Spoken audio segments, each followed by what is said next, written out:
ناظرین، وزارت روڈ جموں کے کربلا کمپلیکس میں شیعہ فیڈریشن کی جانب سے ایک روزہ عظیم الشان سیرت پیغمبر اکرم اور اتحاد بین المسلمین کانفرنس کا اہتمام کیا گیا۔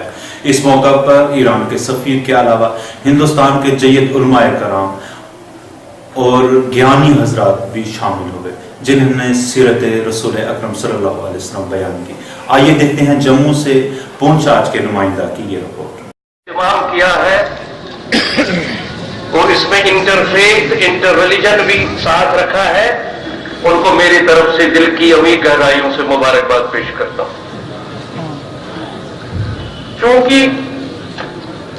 یہ سیرت کانفرنس ہے اور اس میں بالخصوص حضرت نبی مختار حضرت محمد عربی صلی اللہ علیہ وسلم کا ذکر خیر برکت ہونا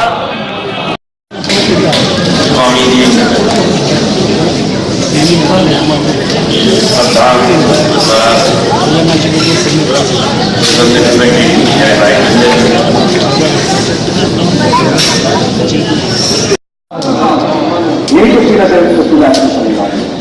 اور قرآن بھی ہمیں حکم دیتا ہے کہ آپ پہ جو نازل کیا گیا ہے خدا کی طرف سے، اس پہ نیک عمل کرو، نیک قانون پہ نیک عمل کرو، کیونکہ تم نیک مخلوق ہو۔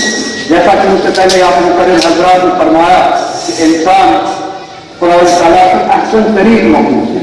احسن ترین مخلوق کے لیے احسن ترین ہدایت یعنی قرآن کا مجھے عطا کی، اس کو سمجھانے کے لیے احسن ترین رسول اپنا ہمیں رسول پروردگار نے عطا فرمایا۔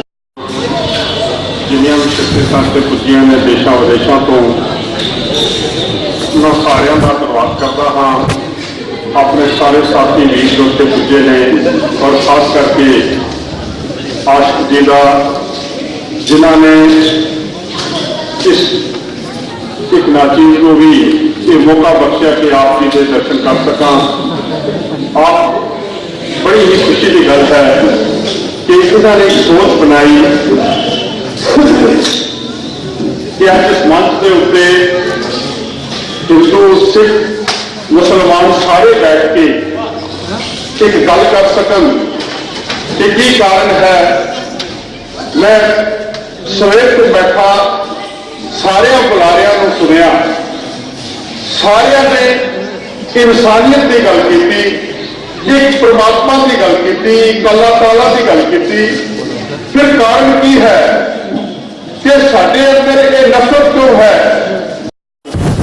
محلوں کے نام اس طرح سے رکھ لیے گئے ہیں کہ محلے ہندو اور مسلمانوں کی جات کی وجہ سے پہچانے جاتے ہیں۔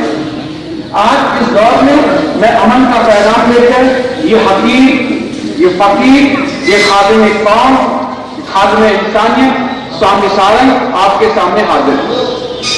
نہ کافر ہوں، نہ مومن ہوں، نہ عیسیٰ ہوں، نہ طاغوت ہے، غلام شہ خادم ہوں، میرا مذہب محبت ہے۔